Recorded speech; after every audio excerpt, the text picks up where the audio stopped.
টি-20 বিশ্বকাপ শেষে বাংলাদেশ ও পাকিস্তানের মিশন শুরু হবে টেস্ট সিরিজ দিয়ে।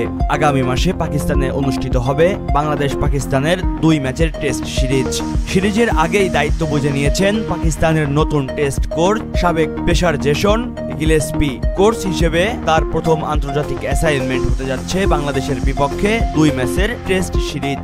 গিলেস্পি সংবাদ সম্মেলনে জানিয়েছেন নিজের লক্ষ্যর কথা। তার ক্রিকেট ক্যারিয়ারের শেষ টেস্ট ম্যাচ খেলেছিলেন টাইগারদের বিপক্ষে। এবার সেই টাইগারদের বিপক্ষেই শুরু হচ্ছে তার কোচিং ক্যারিয়ার। গিলেস্পি আরো জানান, আমার সব মনোযোগ এখন পাকিস্তান দলের উপর। আমি কিভাবে তাদের পারফরমেন্সে ইতিবাচক প্রভাব ফেলতে পারি সে চেষ্টা করব। আগামী 17ই আগস্ট বাংলাদেশ দলের পাকিস্তান সফরে যাওয়ার কথা রয়েছে।